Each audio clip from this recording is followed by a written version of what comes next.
Start करते हैं। Contours हमने स्टार्ट कर लिया था। कॉन्टूर्स के कैरेक्टरिस्टिक्स हम लोग पढ़ रहे थे। जैसे कि मैंने आपसे बताया था कि कॉन्टूर्स के कैरेक्टरिस्टिक्स से बहुत ज्यादा क्वेश्चंस आते हैं, तो आपको कॉन्टूर्स का कैरेक्टरिस्टिक थोड़ा ध्यान से देखना पड़ेगा। अगर हम ध्यान से बात करें तो हमने जो कॉन्टूर्स के कैरेक्टरिस्टिक थे, पॉइंट नंबर 1 हॉरिजॉन्टल डिस्टेंस क्या होती है ना, वाइड स्पेस कॉन्टूर्स का रिप्रेजेंट करते हैं। अगर यूनिफॉर्म डिस्टेंस है तो क्या रिप्रेजेंट होता है, अगर नैरो है मतलब कम डिस्टेंस है तो क्या स्लोप रिप्रेजेंट होता है। तो हमने डिस्टेंस से लेके पढ़ लिया था, ठीक है। हॉरिजॉन्टल डिस्टेंस को लेके कॉन्टूर्स लाइन में हमने टॉपिक को पढ़ लिया था, ठीक है। नेक्स्ट अगर मैं आपसे पॉइंट नंबर 7 की बात करूं, ध्यान से देखना, आपको दो चीजें बहुत ध्यान से देखनी पड़ेगी। ये क्या होता है, कभी कभार ये जो कॉन्टूर्स है, ये कॉन्टूर्स आपको ड्रॉ करके क्वेश्चंस में मिलते हैं, या फिर लैंग्वेज से ही आपके पास ऑब्जेक्टिव क्वेश्चन आ जाता है। जैसे कि मैं आपको बता दूं, देखो ये तालाब है, ये एक तालाब है। अगर मैं बात करूं, देखो पॉइंट नंबर ए, देखो ये पॉइंट ए, देखना ध्यान से, बी, सी और डी, हम 4 पॉइंट का एलिवेशन देखेंगे। ये हम बोल सकते हैं, ये देखो मैं आपसे इन सारे पॉइंट्स का एलिवेशन डिस्कस करूंगा। जितने भी पॉइंट्स हैं, इन सारे पॉइंट्स का एलिवेशन हम डिस्कस करेंगे। देखो आप ध्यान से देखना एक चीज, अगर मैं ग्राउंड लेवल से देखूंगा, ये ग्राउंड लेवल है, अगर हम ग्राउंड लेवल से देखेंगे तो क्या आएगा, एलिवेशन नहीं आएगा। एलिवेशन का मतलब होता है हाइट। अगर मैं इस ग्राउंड लेवल से अगर इसका एलिवेशन देखूंगा तो ग्राउंड लेवल से क्या निकल के आएगा, ये ग्राउंड लेवल से निकल के आएगा इसका डेप्थ निकल के आएगा, डिप्रेशन निकल के आएगा। बट अगर आप देखो ये एक लेवल है, ये ग्राउंड लेवल तो नहीं है, बट हम जो कंपेयर करेंगे, आपको है ना बात बहुत ध्यान से देखनी पड़ेगी। हमको हमेशा कॉन्टूर्स में हाइट कंपेयर करनी है। कॉन्टूर्स में हमको हमेशा हाइट कंपेयर करनी है। क्या कंपेयर करना है हमको, हाइट कंपेयर करना है। अगर हम हाइट के बाद डिस्कस करें तो हाइट के लिए तो हमें यहां से ले नहीं सकता, ये हाइट ही दिखाएगा, ये डिप्रेशन दिखाएगा। हमें हाइट देखनी है। अब देखना मैं आपको हाइट दिखाता हूं। देखो ये एक हाइट होगी h1, मैं इस लेवल से ले रहा हूं, कुछ भी x लेवल है, ये लेवल हम फाइंड कर लेंगे बाय यूजिंग लेवलिंग। अगर इस x के रेस्पेक्ट में देखो तो ये हाइट h1 है, ये हाइट h2 है, ये हाइट h3 है और ये हाइट आपकी h4 है। Same h2, h3 and h4, ठीक है भाई, ध्यान से देखना। अगर आप ध्यान से देखोगे तो आपका सेंटर में सबसे कम एलिवेशन है इस पॉइंट पे। देखो इस पॉइंट पर रिस्पेक्ट में ये देखो कुछ 86 mm या सेंटीमीटर जो भी आपका है, 86 mm आपका लेवल आ गया। अब बात हो रही है एलिवेशन की, तो हमने हाइट के बाद डिस्कस करी। ये क्वेश्चन आपको ध्यान से देखना पड़ेगा, वरना टॉपिक आपसे मिस हो जाएगा। अगर हम h1 की बात देखेंगे तो h1 की हाइट सबसे छोटी है। हम एलिवेशन की बात कर रहे हैं, एलिवेशन की मैं x से कंपेयर कर रहा हूं, ध्यान से देखना। उसके बाद अगर हम h2 देखें तो h2 h1 से थोड़ा बड़ा है। अब ध्यान से देखना, ये देखो ये आया, ये देखो ये आया। अब इसकी हाइट ऑब्वियसली h2 की हाइट h1 से तो ऑब्वियसली बड़ी है। तो देखो अगर जो ये मैंने कॉन्टूर लाइन बनाई है, यहां पर क्या हाइट रिप्रेजेंट हो रही है, 90। ये जो 86 है ये h1 का रिप्रेजेंट हो रहा है। अब ध्यान से देखना, क्वेश्चन x निकल के आएगा। अगर हम h3 की बात, देखो ये रहा h3, ये रहा आपका h3, ठीक है जी, ये मैंने h3 बना ली है, दिस इज h3 और h3 की हाइट रिप्रेजेंट हो रही है 95। और हमारा अगर h4 देखोगे तो सबसे हाईएस्ट है, हम ग्राउंड लेवल तक आ चुके हैं, और ये हमारा h4 है। आपने चीज नोटिस करी, जब मैं पॉन्ड की बात कर रहा हूं, जब मैं पॉन्ड की बात, तालाब की बात में आपसे डिस्कस कर रहा हूं, तो पॉन्ड में अंदर ये देखो क्या, ये कॉन्सेंट्रिक रिंग्स है। कॉन्सेंट्रिक रिंग मतलब एक दूसरे की पैरेलल रिंग्स है ना। अगर मैं आपसे इन रिंग्स की बात करूं, तो इन रिंग्स में अगर मैं आपसे इन रिंग्स की बात करूं तो जो सबसे अंदर वैल्यू आई है वो सबसे छोटी वैल्यू है, स्मॉलर इनसाइड। और अगर मैं आपसे सबसे बाहर वाली रिंग की बात करूं तो देखो अंदर की रिंग की वैल्यू थी 86, जो लेवल्स है, एलिवेशन है x के रिस्पेक्ट में वो कितना है आपका 86। और अगर हम बाहर वाले रिंग्स की बात करें तो एक्सेस के रिस्पेक्ट में हाईएस्ट आया 100। और जो देखो जो स्मॉलर रिंग है उसमें, मतलब जो अंदर की रिंग है, इनसाइड रिंग जो है या इनसाइड पॉइंट जो है वहां पर वैल्यू है स्मॉल, और जो आपकी आउटसाइड है उसमें आई है वैल्यू लार्ज। तो आप ध्यान से देखना, इस क्वेश्चन को आपको बहुत ही ज्यादा ध्यान से देखना पड़ेगा। अब देखना ऑब्जेक्टिव क्वेश्चन क्या बन सकता है इसका। इन पॉन्ड, ध्यान से देखना पड़ेगा। यहां से क्वेश्चन आपका, आप देख सकते हो कि अंदर कम वैल्यू है इन पॉन्ड, कॉन्टूर लाइंस अंदर से बाहर की तरफ वैल्यू बढ़ रही है घट रही है, अंदर से बाहर की तरफ वैल्यू बढ़ रही है घट रही है, 86, 90, 95, 100, अंदर से बाहर की तरफ वैल्यू क्या बढ़ रही है इन पॉइंट कॉन्टूर लाइंस। ध्यान से देखना, very from very small to large from inner ring और कॉन्टूर या इनर वैल्यू। अब ध्यान से देखना, आपको बहुत कंफ्यूजन होगा। इस क्वेश्चन को आपको ध्यान से देखना पड़ेगा। देखो मैंने क्या लिखा है, in point contour lines very small to large from inner value. अगर मैं अंदर से बाहर कंपेयर करता हूं तो वैल्यू क्या हो रही है, बढ़ रही है। वापस मैं इसको चेंज करता हूं, इन पॉइंट। अब अगर मैं मान लो बाहर से अंदर की तरफ आऊंगा, देखो ये क्वेश्चन बहुत घूमता है भाई, इसका क्वेश्चन आपको ध्यान रखना पड़ेगा, ये टॉपिक बहुत घूमता है। अब अगर मान लो मैं बाहर से अंदर की तरफ बात करता हूं, in point from outside to inside, बाहर से अंदर की तरफ वैल्यू घट रही है, वैल्यू बड़े से छोटे आ रही है, value contour line very large to small. अब ये दो ऑब्जेक्टिव क्वेश्चन आते हैं, ध्यान से देखना। आपको सबसे पहले बताना चाहिए कौन, देखो सबसे पहले आपको ये बताना चाहिए कि पॉन्ड के केस में जो सबसे अंदर वाली जो रिंग्स होती हैं उनकी वैल्यू कम होती है और बाहरी रिंग्स की वैल्यू ज्यादा होती है। आप देख सकते हो अगर कि 90, 95, 100 मतलब अंदर से बाहर तक बढ़ रही है। वो क्वेश्चन आपसे क्या पूछेगा, या तो आपसे अंदर से बाहर की तरफ, अगर ये एरो में दिखाऊं तो यहां पर वैल्यू अंदर से बाहर की तरफ आ रही है, और अगर आप ये वाला एरो देखोगे तो यहां पर वैल्यू बाहर से अंदर की तरफ आ रही है। दो वैल्यूज हैं।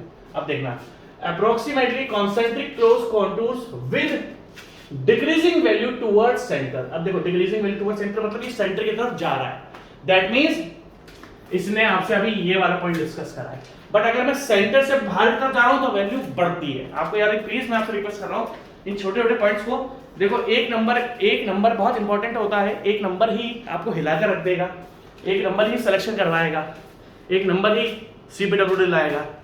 सब एक नंबर का खेल है, एक नंबर को हम मिस नहीं कर सकते। तो इस एक नंबर को आप मिस नहीं कर सकते हो, ध्यान रखना। एक नंबर मिस होते हैं आपको प्रॉब्लम्स हो जाएंगी। आई होप समझ में आपको चीजें आ गई। चलो मैं आपसे दूसरी चीज अभी मैं आपको लिखने का मौका दूंगा, मैं आपसे एक पॉइंट और डिस्कस करता हूँ, आपको समझ में आ जाएगा। अभी मैंने पॉन्ड और उसका कॉन्टूर बताया आपको, दूसरा ध्यान से देखना। नेक्स्ट हिल। अब अगर हिल के बारे में बात करनी है तो देखो भाई साहब, यहां से कंपेयर करूंगा मैं। भाई हिल तो क्या होती है, देख लो आप, हमें हमेशा हाइट कंपेयर करनी है। अगर मैं हिल के सेंटर की बात करूं, देखो मेरा ग्राउंड, देखो यहां पर हम चलते हैं ना, यहां पर हमारी गाड़ी आ रही है, यहां पर हमारी गाड़ी आ रही है, ये मैंने ऑडी बना दी, ऑडी के 4 चल रहे हैं, ये मेरी गाड़ी आ रही है, मतलब मेरे पास ऑडी नहीं है बट ऐसी बना दी, ठीक है। ये ग्राउंड लेवल पहाड़ तो हमारे जहां पर हम चलते हैं, पहाड़ तो ऊपर होता है। तो अगर मैं ग्राउंड लेवल से इसकी हाइट, क्योंकि मेरे को एलिवेशन ग्राउंड लेवल से मिल जाएगा। सबसे पहले अगर आप पॉइंट देखोगे, ध्यान से देखना, ये पॉइंट जो इसका सेंटर वाला पॉइंट है, देखना ध्यान से, ये सबसे ऊपर है। अगर मैं आपसे H1 की बात करूं, दिस इज H1, अगर मैं आपसे H1 की बात करता हूं तो H1 की वैल्यू सबसे ज्यादा है। फिर आप थोड़ा आगे चलो तो ये आ गया आपके पास H2 जो कि H1 से छोटा है। फिर यहाँ पर देखो आपका H3, फिर ये आपका H4। अगर आप यहाँ पर देखो, आपको ध्यान से देखना है, अगर मैं यहाँ की बात करूं, यहां पर H4 is greater than H3 is greater than H2 is greater than H1। यहां पर H4 सबसे बड़ा था। बट अगर मैं एक माउंटेन की बात करता हूं या हिल्स की बात करता हूं, ध्यान से देखना प्लीज, ये ऑब्जेक्टिव क्वेश्चन बनकर आएंगे। अगर मैं आपसे हिल की बात करता हूं तो हिल में जो सबसे सेंटर वाला पॉइंट है H1, वो सबसे ज्यादा है, फिर H2, फिर H3, फिर H4। अब आपको ध्यान से देखना, कहने का मतलब है जब मैं एक हिल की, आपको प्लीज बहुत ध्यान से देखना पड़ेगा, जब हम हिल की कॉन्टूर्स लाइंस बनाएंगे तो सेंटर में देखो, H1 सबसे ज्यादा है तो सेंटर की वैल्यू सबसे ज्यादा आएगी, क्योंकि ग्राउंड लेवल के रिस्पेक्ट में H1 सबसे ज्यादा हाइट में है। अगर हम ग्राउंड लेवल के रेस्पेक्ट की बात करें तो ग्राउंड लेवल के रेस्पेक्ट में H1 आपका सबसे ज्यादा है। ग्राउंड लेवल के रेस्पेक्ट में H1 आपका सबसे ज्यादा है। उसके अब देखो सबसे सेंटर, अब देखो H2, अगर मैं H2 को कंसीडर करता हूं, ये देखो ध्यान से H2, ठीक है जी, ये मेरा H2 आ गया। तो इसके रेस्पेक्ट में हमने रिंग बना दी और इस रिंग का एलिवेशन ऑब्वियसली H2 जो है वो H1 से छोटा है, तो इसकी वैल्यू कम आएगी। उसी तरीके से अगर मैं H3 की रिंग्स बनाता हूं तो H3 की हाइट ऑब्वियसली H1 और H2 से छोटी है, तो यहां पर जो रिंग बनी, कहने का मतलब क्या है, कॉन्टूर लाइंस आपको बड़ी हुई बनी हुई दिख रही है बट वैल्यू कम है, क्योंकि हिल में सबसे ज्यादा वैल्यू सेंटर में आती है। हिल में सबसे ज्यादा वैल्यू सेंटर में आती है। तो अगर अब हम बात करें सेंटर से बाहर की तरफ इन हिल, ये आपसे क्वेश्चन क्या पूछेगा, देखो approximately concentric close contact, approximately को लिखा है एक दूसरे के पैरेलल होते नहीं है, मतलब थोड़े बहुत पैरेलल होते हैं, इसलिए अप्रोक्सीमेटली लिखा है। With increasing value towards centre, ध्यान से देखना, ध्यान से देखना, यहां पर अगर मैं आउटसाइड से इनसाइड बात करता हूं, आउटसाइड से आउटसाइड टू इनसाइड, तो कॉन्टूर्स लाइन की वैल्यू आउटसाइड से इनसाइड इंक्रीज हो रही है, क्योंकि आउटसाइड कितनी 500। देखो अगर मैं इस डायरेक्शन की बात करता हूं, ये क्या है, आउटसाइड से इनसाइड, एरो जहां पर है मतलब उस डायरेक्शन में हम जा रहे हैं। अगर हम इस कॉन्टूर लाइन की बात करते हैं तो आउटसाइड से इनसाइड जा रहे हैं, यहां पर सबसे बड़ी वैल्यू देखो ना, सबसे वाला जो सेंटर का पॉइंट है सबसे ऊंचा है। पहाड़ क्या होते हैं, जो सेंटर का पॉइंट होगा सबसे ऊंचा होगा आपका, ठीक है, ध्यान से देखना। तो अगर मैं आउटसाइड से इनसाइड की बात कर रहा हूं तो वैल्यू इंक्रीज हो रही है। Outside to inside contour line elevation increases, contour line elevation increase. अगर मैं आउटसाइड से इनसाइड की बात कर रहा हूं तो इंक्रीज हो रहा है, बट अगर मैं इनसाइड से आउटसाइड की बात कर रहा हूं, आपको ध्यान रखना पड़ेगा, देखो इनसाइड टू आउटसाइड बात कर रहा हूं, इनसाइड टू आउटसाइड, तो value contour lines value decreases. अब देखो क्वेश्चन किस तरीके से पूछेगा। सबसे पहले हम आउटसाइड टू इनसाइड देखते हैं। इसका भी हमने आउटसाइड टू इनसाइड देख लिया और इसका भी हमने आउटसाइड टू इनसाइड हमने लिखा नहीं, हाँ ये रहा, देखो आउटसाइड टू इनसाइड।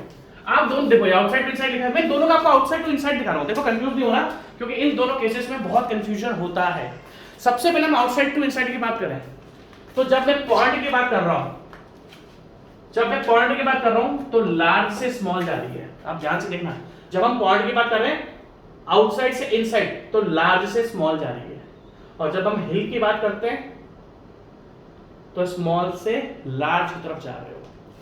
भाई प्लीज ये ध्यान से देखना है, बहुत कंफ्यूजन वाला केस है। एक्चुअली ये दो केसेस चार तरीके से घूमते हैं, ये दो केसेस आपके चार तरीके से घूमते हैं। अगर मैं इस आउटसाइड की बात कर रहा हूं, अगर हम आउटसाइड से इनसाइड तो वैल्यू इंक्रीज हो रही है, और अगर हम यहां पर बात करते हैं आउटसाइड टू इनसाइड तो वैल्यू डिक्रीज हो रही है। अब क्वेश्चन क्या आएगा, वो बोलेगा कि आपके पास कुछ कॉन्टूर्स लाइन है और उसमें वैल्यू, अब देखो क्वेश्चन कैसे आता है, आपके पास कुछ कॉन्टूर्स लाइन है और उसमें आउटसाइड से इनसाइड वैल्यू डिक्रीज हो रही है, तो ये क्या रिप्रेजेंट करता है, भाई साहब ये पॉइंट रिप्रेजेंट कर रहा है। अगला क्वेश्चन क्या बनेगा, आपके पास कुछ कॉन्टूर्स लाइन है और आउटसाइड से इनसाइड वैल्यू डिक्रीज हो रही है, तो ये क्या रिप्रेजेंट करता है, ये हिल्स रिप्रेजेंट करता है। ये क्वेश्चन आपको ध्यान से देखना पड़ेगा, छोटा टॉपिक है बट घुमाता है। तो अगर इसको उल्टा करके देखें, अब इनसाइड से आउटसाइड चलते हैं, अगर हम आउटसाइड से इनसाइड चले वैल्यू बढ़ रही है, बट अगर हम इनसाइड से आउटसाइड, देखना आप वापस ध्यान से, मान लो अब हम इनसाइड से आउटसाइड जा रहे हैं, तो अगर हम इनसाइड से आउटसाइड मतलब बाहर की तरफ चल रहे हैं, वो पूछेगा कि आपके पास कुछ कॉन्टूर्स लाइन है, आपके पास कुछ कॉन्टूर्स लाइन है जिसमें कॉन्टूर्स लाइन के एलिवेशन की जो वैल्यू है वो इनसाइड से आउटसाइड डिक्रीज हो रही है। अगर इनसाइड से आउटसाइड डिक्रीज हो रही है तो क्या रिप्रेजेंट कर रहा है, हिल रिप्रेजेंट कर रहा है। अगर हम इधर की बात करें इनसाइड टू आउटसाइड, देखो इनसाइड टू आउटसाइड तो वैल्यू यहां पर इंक्रीज हो रही है, तो क्या रिप्रेजेंट कर रहा है, पॉइंट। आप लिख रहे हैं, बहुत इंपॉर्टेंट और कंफ्यूजन वाला टॉपिक है, इंपॉर्टेंट प्लस कंफ्यूजन वाला टॉपिक। इन कैरेक्टरिस्टिक्स से ही वो पूछ लेगा, इन दोनों में कुछ भी बोल देगा, बोलेगा क्या रिप्रेजेंट कर रहा है, पॉइंट रिप्रेजेंट कर रहा है। इन दोनों में से कोई भी वैल्यू दे देगा, इसका इसमें कोई वैल्यू दे देगा, क्या रिप्रेजेंट कर रहा है, हिल रिप्रेजेंट कर रहा है। लिख लो यार, बहुत इंपॉर्टेंट है ये, कंफ्यूजन है और हमको कंफ्यूजन में नहीं रहना है। ठीक है, नेक्स्ट क्वेश्चन, क्योंकि नेक्स्ट कैरेक्टरिस्टिक में नेक्स्ट क्वेश्चन है। ठीक है, अब ध्यान से देखना, ध्यान से देखना, आपके सामने मैं दो चीजें बना रहा हूं। देखो आपको पता होगा दो चीज होती है, एक होता है रिज, RIDGE, एक होता है वैली। अगर मैं आपसे रिज और वैली की बात, जैसे पहाड़ होता है, ये पहाड़ है, ये पहाड़ है, ये पहाड़ आपने बना दिया, तो ये जो टॉप है ना, ये टॉप लाइन, ये टॉप है, इसको हम रिज बोलते हैं। मतलब मान लीजिए जो टॉप वाला पोर्शन होता है इसको हम क्या बोलते हैं, रिज, ये रिज होता है। तो ये जो सेंटर रिप्रेजेंट हो रहा है यहाँ पर, क्या रिप्रेजेंट हो रहा है आपका, रिज, दैट मींस जो पहाड़ का टॉप है। अब अगर मैं आपसे वैली की बात करूं तो देखो क्या होता है, पहाड़ है, फिर खाई आती है, खाई, ये खाई है ना, खाई, अब ध्यान से देखना, दैट मींस अगर मैं पहाड़ के टॉप की बात करता हूं तो वो क्या बनता है, रिज, और अगर हम इसके बॉटम की बात करते हैं तो ये क्या बनता है आपका, वैली। आपको रिज और वैली में ध्यान रखना है। रिज क्या होता है, पहाड़ों का टॉप, वैली क्या होता है, खाई। रिज क्या होता है, पहाड़ों का टॉप, और वैली क्या होती है, खाई। अब ध्यान से देखना, आपको ध्यान से देखना पड़ेगा, ध्यान से देखना, ठीक है भाई, इसको आपको ध्यान से देखना पड़ेगा, क्योंकि एक जगह हम ये वाले पॉइंट कंपेयर करेंगे और एक जगह हम इसका बॉटम वाला पॉइंट कंपेयर करेंगे, और रिज और वैली में आपको कंफ्यूजन बिल्कुल भी नहीं रखना है। अगर आप रिज की वैल्यू ध्यान से देखो, रिज की वैल्यू ध्यान से देखो, देखो पहाड़, देखो जब भी पहाड़ आता है तो आप ध्यान से देखना, मान लो पहाड़ में कंपेयर कर रहा हूं तो ये वाली हाइट, मान लो अपने यहां से कंपेयर करा, ये वाली हाइट सबसे ज्यादा है, फिर ये वाली हाइट कम है, फिर ये वाली हाइट कम है, ये वाली हाइट कम है। तो अगर आप इस तरीके का ग्राफ देखोगे, देखो प्लीज बात से रिक्वेस्ट कर रहा हूं, रिज और वैली को ध्यान से देखना, सारे के सारे क्वेश्चंस कॉन्टूर वैल्यू पर आएंगे। भाई अगर पहाड़ है तो इसका जो सबसे ऊपर बीच वाला पॉइंट होता है, सबसे ऊपर होता है, देखो 100, फिर धीरे धीरे पहाड़ की वैल्यू क्या होती रहती है, धीरे धीरे पहाड़ की वैल्यू क्या होती रहती है आपकी, डिक्रीज होती रहती है।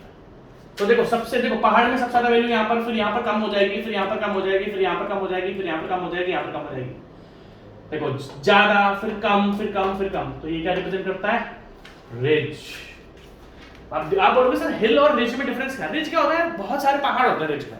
अगर हम रिज की बात करते हैं तो रिज में बहुत सारे पहाड़ होते हैं। अगर हम यहाँ की बात करेंगे तो यहाँ पर एक सिंगल हिल के बारे में बात कर रहे हैं। रिज क्या होता है, बहुत बड़े पहाड़ होते हैं, मतलब बहुत सारे पहाड़ होते हैं, और जो उसके सबसे टॉप मोस्ट की लाइन जो होती है उसको हम रिज लाइन बोलते हैं, और आपको ये चीजें थोड़ी ध्यान रखनी पड़ेगी। अब आ जाओ वैली पर, देखो ये वैली है, इसको पॉइंट की तरह कंपेयर करो। अगर मुझे इसकी हाइट देखनी है तो मुझे यहाँ पर किसी लेवल से कंपेयर करना पड़ेगा।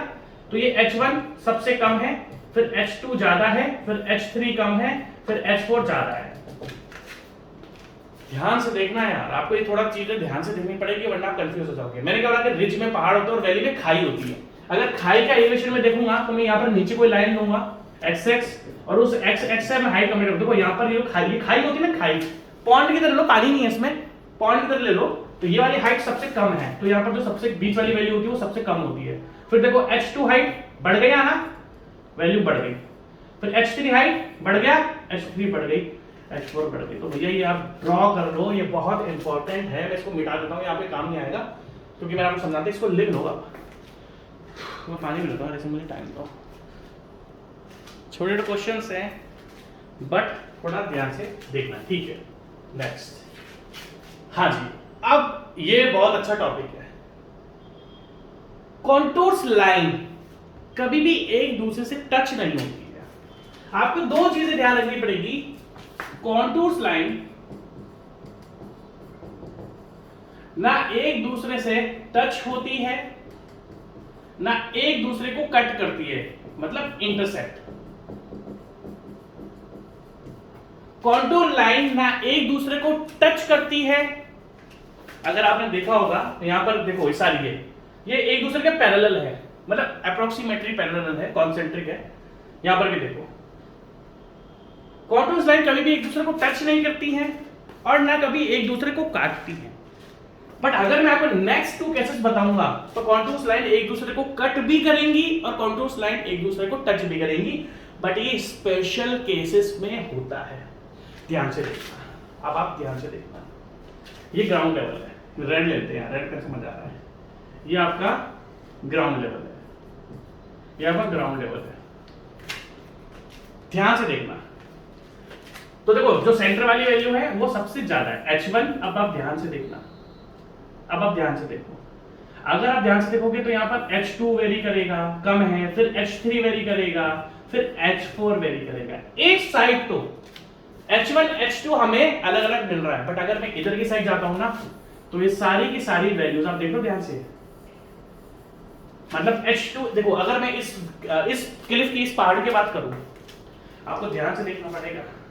अगर मैं इस पहाड़ की बात आपसे कर रहा हूं तो इसका एक साइड बिल्कुल स्ट्रेट है, इस पहाड़ का एक साइड बिल्कुल क्या है, स्ट्रेट है, क्या बोलते हैं हम इसको, वर्टिकल है। तो इस केस में हमें एक साइड तो H1, देखो ध्यान से देखना, ध्यान से देखना, ये H, देखो ये हमारा H1 था, देखो ये हमारा H1 है, अंदर H1 की वैल्यू सबसे ज्यादा है, देखो ये ज्यादा है, उसके बाद H2 फिर कम होता जाएगा, फिर H3 कम होता जाएगा, फिर H4 कम होता जाएगा। ये एक साइड मतलब लेफ्ट हैंड साइड तो आपको दिख रहा है कि सारी वैल्यूज हमें वेरी मिल रही है, बट जब मैं राइट हैंड साइड जा रहा हूं तो सारी वैल्यूज मुझे एक ही मिल रही है। इस कारण इधर की साइड की जो रिंग्स है वो देखो अलग अलग हैं, क्योंकि वैल्यू अलग अलग मिल रही है, बट जैसे मैं इधर की साइड राइट हैंड साइड जा रहा हूं तो सारी की सारी वैल्यू मुझे बराबर मिल रही है। तो आप देखो ये पहली रिंग है, ये भी यहीं पर आ रही है, ये जो दूसरी रिंग है ये भी यहीं पर आ रही है, तीसरी रिंग है ये भी यहीं पर आ रही है, चौथी रिंग है। कहने का मतलब क्या है, यहाँ पर कॉन्सेंट्रिक रिंग एक दूसरे को टच कर रही है, और ये होता है only in case of vertical Cliff. वो आपसे ऑब्जेक्टिव क्वेश्चन ये पूछेगा किस केस में, वो आपसे ऑब्जेक्टिव क्वेश्चन क्या पूछेगा, किस केस में कॉन्टूर्स लाइन एक दूसरे को टच करती है। वो आपसे ऑब्जेक्टिव क्वेश्चन क्या पूछेगा, किस केस में कॉन्टूर्स लाइन एक दूसरे को टच करती है। क्योंकि दो केसेस हैं, एक में टच करती है, दूसरे में देखो यहां पर एक दूसरे को कट कर रही है। अगर आप ध्यान से देखोगे तो यहां पर एक दूसरे को कट कर रही है। देखो मैं आपको बताता हूं, यहां पर एक साइड तो हमें वेरिंग डिफरेंट हाइट मिल रही है, और देख रहा है कि सेंटर में सबसे ज्यादा, सबसे पहली बात तो हिल है, मतलब पहाड़ है, ठीक है, बट यहां पर एक साइड ही वैल्यू क्लियर दिख रही है, दूसरी साइड आपको वैल्यू नहीं दिख रही, क्योंकि दूसरी साइड का जो फेस है वो बिल्कुल वर्टिकल है। यहां पर जो पहाड़ था वो बिल्कुल परफेक्ट था, यहां पर जो पहाड़ था वो देखो दोनों साइड वैल्यू हमें मिल रही थी, बट इस जगह हमें एक साइड वैल्यू मिल रही है, दूसरी साइड वैल्यू नहीं मिल रही है। तो ये शो कर रहा है जो आपके पास क्लिफ या पहाड़ है, क्लिफ बोलते हैं हम, जो क्लिफ आपके पास है उसका एक साइड वर्टिकल है, जहां पर सारी की सारी रिंग्स एक दूसरे को टच करेंगी। तो क्वेश्चन क्या बना कि अगर आपको कुछ कॉन्टूर्स लाइंस मिलती है, क्वेश्चन क्या बना, अगर आपको कॉन्टूर्स लाइन मिलती है और कॉन्टूर्स लाइन एक दूसरे को टच कर रही है तो क्या रिप्रेजेंट करता है, वो वर्टिकल क्लिफ रिप्रेजेंट कर रहा है। वर्टिकल क्लिफ मतलब पहाड़ बिल्कुल सीधा है, पहाड़ बिल्कुल सीधा है। अब आप अगला क्वेश्चन देखना, अब आप दिखाता हूं, मैं आपको तीन टाइप के पहाड़ बना के दिखाता हूं। देखो फर्स्ट पहाड़ ऐसा है, सेकंड पहाड़ ऐसा है, थर्ड पहाड़ ये बैंगन जैसा, थर्ड। इसकी अगर हम बात करें कौन से, तो कॉन्टूर लाइन कुछ इस तरीके से बनती है। इसकी अगर हम बात करें तो कॉन्टूर लाइन इस तरीके से बनती है। अब आप ध्यान से देखना, अब ये क्या भाई साहब, बैंगन जैसा है, इसको हम बोलते हैं ओवर हैंगिंग क्लिफ और गुफा। गुफा क्या होती है, अगर हम बात करते हैं गुफा, आपने बहुत सारी हॉलीवुड की मूवीज देखी होंगी। गुफा क्या होता है, पहाड़ के अंदर छेद होता है, मतलब गड्ढा होता है। गुफा क्या होता है, केव क्या होता है, गुफा अगर हम बोले पहाड़ होता है, उसके अंदर गड्ढा होता है, उसके अंदर हम रहते हैं। अरे बहुत सारी हॉलीवुड की मूवीज देखी होगी, अब गुफा तो हर कोई जानता है यार, केव जो होती है गुफाएं, इसी को हम क्या बोलते हैं, ओवर हैंगिंग क्लिफ, मतलब अंदर की जगह कुछ खाली है। यहां पर मान लो मैं बैठा हुआ हूं, यहां पर मैंने यहां पर बैठा हुआ हूं यहां पर। अब आप ध्यान से देखना, इस केस में कॉन्टूर्स लाइन, अब आप ध्यान से देखना, बहुत ज्यादा इंपॉर्टेंट है ये। इस केस में कॉन्टूर्स लाइन एक दूसरे को, देखो एक रिंग, ये रिंग देखना ध्यान से, इस केस में तो रिंग टच हो रही थी, इस केस में ओवर हैंगिंग क्लिफ जो होते हैं, यहां पर रिंग एक दूसरे को काट देती है, इंटरसेक्ट कर देती है। तीन केसेस बनते हैं, तीन केसेस बनते हैं। सबसे पहले आपके पास जनरली हिल या क्लिफ है। नॉर्मल हिल है तो उसकी वैल्यू सेंटर से आउटवर्ड की तरफ घटती है, सेंटर में सबसे ज्यादा होती है, बाहर कम होती जाती है। ये तो इसमें भी सेम ही चीजें हैं, देखो सेंटर में ज्यादा है, बाहर घट रही है। अगर आप इससे पहले देखोगे सेंटर में ज्यादा है, बाहर घट रही है। पहाड़ की बात है तो पहाड़ में सेंटर में, क्योंकि जो उसका सेंटर का पॉइंट होता है वो सबसे ऊपर होता है, तो अगर हम पहाड़ की बात करेंगे तो पहाड़ में तो सेंटर में हमेशा वैल्यूज आपके ज्यादा होंगी, सेंटर में वैल्यूज आपके हमेशा ज्यादा होंगी, बट बाहर घट रही है। तीनों पहाड़ की केसेस है, बट क्या एक सिंपल सा पहाड़ है जिसमें रिंग्स एक दूसरे के अप्रोक्सीमेटली पैरेलल है, दूसरे में एक साइड से टच हो रही है, तीसरे में रिंग्स काट रही है। पहले वाले की बात करें तो क्लिफ, दूसरे वाले की बात करें वर्टिकल क्लिफ, और अगर तीसरे वाले की बात करें इसमें रिंग्स एक दूसरे को काट रही है, तो ये क्या बनता है आपका ओवर हैंगिंग क्लिफ और अ केव। ये तीनों, और देखो कॉन्टूर्स लाइन कभी भी एक दूसरे को ना कट करती है ना टच करती है, but specially in two cases, कौन कौन से टू केसेस है? ओनली दो ही केसेस ऐसे होते हैं जिसमें कॉन्टूर लाइन टच और इंटरसेक्ट करती है। एक तो वर्टिकल क्लिफ हो गया जिसमें इंटरसेक्ट होती है, और दूसरा आपका हो गया ओवरहैंगिंग क्लिफ, गुफा जो होती है, मतलब पहाड़ में हम गुफा बना लेते हैं। इस केस में क्या होता है, कॉन्टूर लाइन एक दूसरे को इंटरसेक्ट करती है। वरना इन दोनों केस के अलावा आपकी कॉन्टूर लाइन हमेशा ना एक दूसरे को टच करती है ना एक दूसरे को इंटरसेक्ट करती है। लिख लो भाई, सभी चीजें लिख लो यार, ये बहुत इंपॉर्टेंट है। ये तो आपने लिख लिया होगा, इसको लिखो आप। ये बहुत इंपॉर्टेंट केसेस है, ये क्वेश्चंस आपको ध्यान रखने पड़ेंगे कि एक केस में जो टच हो रहा है, एक केस में कट हो रहा है, एक केस में कुछ भी नहीं हो रहा है। पॉन्ड और हिल को कैसे कंपेयर करते हैं यार, ये बहुत सारे ऑब्जेक्टिव क्वेश्चंस है जो आपको ध्यान रखना है। नेक्स्ट, ठीक है, अब आप ध्यान से देखना पॉइंट। अगर आप पॉइंट नंबर 14 देखो, कॉन्टूर्स लाइन कभी भी परमानेंट स्ट्रक्चर्स के अंदर से नहीं निकलती है, कभी भी नहीं निकलेगी। अगर मान लो ये बिल्डिंग है तो हम कॉन्टूर्स लाइन कभी भी इस बिल्डिंग के अंदर से नहीं निकालेंगे। आप देख सकते हो पॉइंट नंबर आप 13 छोड़ो, अगर 14 इंपॉर्टेंट है। अगर हम इस बिल्डिंग को देखते हैं तो इस बिल्डिंग में कभी भी लिखा ना, contours do not pass through permanent structure such as building. Contours को कभी भी हम परमानेंट स्ट्रक्चर्स के अंदर से नहीं निकालते हैं, कभी भी नहीं निकालेंगे हम हमेशा कॉन्टूर्स को किसमें से निकालेंगे, जब आपका कोई परमानेंट स्ट्रक्चर आपका नहीं हो। ठीक है, तो ये कुछ कैरेक्टरिस्टिक्स थे आपके, ये कुछ कैरेक्टरिस्टिक्स थे जो मैंने आपको बताया। Next, contour interval. Next topic है आपका कॉन्टूर इंटरवल। कॉन्टूर इंटरवल क्या होता है, अब मैं आपको बताता हूं। अगर मैं दो रिंग्स की बात करूं, ध्यान से देखना, देखो यहां पर वैल्यू का देखिए, अब हर जगह ध्यान से देखना। अब आपको मैं दिखाता हूं, देखो ध्यान से, अब आपको मैं वापस से डिफरेंस दिखाता हूं। देखो, कितने भी केसेस ले लो आप, लो आ जाओ, कितने भी केसेस ले लो, ये लो, मैं वो दिखाता हूं आपको। देखो ये, अगर हम इन दो रिंग्स की अंदर की वैल्यू, अंदर वाली रिंग की वैल्यू कितनी है 400, उसके बाहर वाली रिंग की वैल्यू कितनी है 350। 400 माइनस 350 कितना होता है 50। अब इसके अगले रिंग पर आओ, 350 को 300 से कंपेयर करो, 350 माइनस 350। उसके बाद अगला देखो 250 और 200, 250 माइनस 200 इज इक्वल टू 50। अगर आप देखोगे तो जब मैं दो कॉन्टूर्स लाइन की बात कर रहा हूं, जब मैं दो पैरेलल कॉन्टूर्स लाइन के, मतलब शुरुआत में पहले हमने देखो, सबसे पहले हमने ये वाली दो रिंग्स ली, फिर हमने ये वाली दो रिंग्स ली, फिर ये वाली दो रिंग्स ली। इन सबका जो डिफरेंस है वो क्या है आपका, कांस्टेंट है। अब आगे आ जाते हैं, इधर आओ, अंदर वाले और बाहर वाले की देखो, 250 माइनस 200 कितना हो रहा है 50। फिर 200 को 150 से कंपेयर करो, 200 माइनस 150 इज इक्वल टू 50।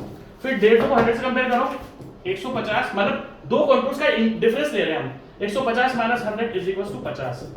सब जगह दो कॉन्टूर्स लाइन का, मतलब मैं ये नहीं, मतलब 250 इन दो पास पास वाली कॉन्टूर्स लाइन का, मैं ये नहीं बोलूंगा अंदर और बाहर वाली, जो दो आसपास कॉन्टूर्स लाइन है, सबका जो डिफरेंस है। और ये क्या डिफरेंस है, ये एलिवेशन का डिफरेंस है ना, क्योंकि कॉन्टूर्स लाइन आपका एलिवेशन ही रिप्रेजेंट करती है। अगर हम कॉन्टूर्स लाइन की बात करें तो कॉन्टूर्स लाइन तो हमारा एलिवेशन ही रिप्रेजेंट करता है। अब आप ध्यान से देखना, अब देखो ध्यान से, इधर अंदर की वैल्यू क्या देकर रखेंगे, सबसे पहले 565 और उसके बाहर वाली वैल्यू 560, कितना डिफरेंस है 5। फिर 560 55,